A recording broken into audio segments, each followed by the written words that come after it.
Bismillah, wassalatu wassalamu ala Rasulillah. Assalamu alaikum wa rahmatullahi wa barakatuh. What is taqwa? Normally known as God consciousness, God awareness, or God fearing quality inside a person. But better to say that you're aware of Allah Azza wa Jal. Now, what is taqwa? وهي امتثال الأوامر. Taqwa is to observe the commands of Allah Azza wa Jal. وَاجْتِنَابُ الْمَنَاكِرِ, and to stay away from sins or those things that Allah Azza wa Jal dislikes.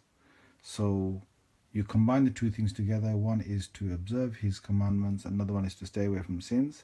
But then the author here adds on فِي الظَّوَاهِرِ وَالسَّرَائِرِ, in your outer life and your inner life. In your life where others see what you are about, and your private life or your life within your mind or inside what others don't see, only Allah Azza wa Jal sees.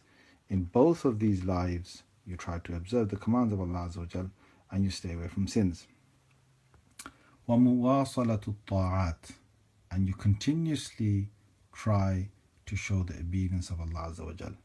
وَالْإِعْرَاضُ عَنِ الْمُخَالِفَاتِ, and you try and turn away from those things that are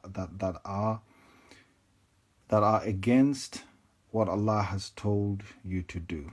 Things that contradict your iman, things that contradict your life of Islam, you try and turn away from those. Now, the author here says that there are three different levels of taqwa.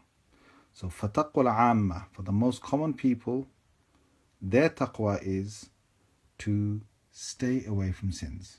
اجتناب الذنوب, so anything that is really sinful, Allah has said don't do that.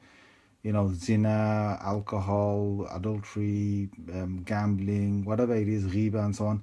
Anything that is sinful, they stay away from it. That's for all common people to do, and that's their sort of taqwa. But a higher taqwa, if you get closer to Allah Azza wa Jal, so taqwa al-khassa, if you become a special person in the sight of Allah, then what you will actually be doing, your taqwa will be at-takhalli min al-uyub. You will be ridding yourself of faults. You will get rid of faults from yourself. Now, what this means is, the first category, meaning the common people, they just stay away from sins, and that's their taqwa. But because you are now becoming special in the sight of Allah, you not only stay away from sins, but you also, on top of that, you try and live a life where others can't find faults in you.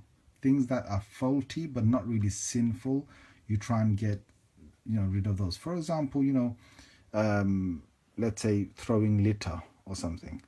Now, you can't really say that's really sinful, but it's a fault, it's a defect in someone's morals to try and throw litter. So things like that they will not have. Or for example, sin would be to actually call someone a real bad name and hurt them. But a fault would be where you say something with your tongue that is not really bad or insulting, but it's something which is probably inappropriate for you to use. So some kind of language that you're using, which good people wouldn't use that type of language. Okay, so some words that come out of some people's mouths sometimes when they're not swearing but saying things that are near swear words, if you know what I'm trying to say, then they'll get rid of those as well. So now you're a special person. But if you really want to become the special, meaning that you want to become the best of the best, then their taqwa is to be absent from a sin, anything to do with sin. How? بالعكوف في حضرة عالم الغيوب. So you have a mind where you're always in the presence of the one who knows the unseen, and you stand in his presence all the time wherever you go. And because of that, you find it very difficult to go near sin, and you stay away from sin through that. And that makes you a very special person. That makes you the best of the best. So that's the three different levels of taqwa. May Allah Azza wa Jal give us tawfiq and ability to act upon this. Ameen. Assalamu alaikum wa rahmatullahi wa barakatuh.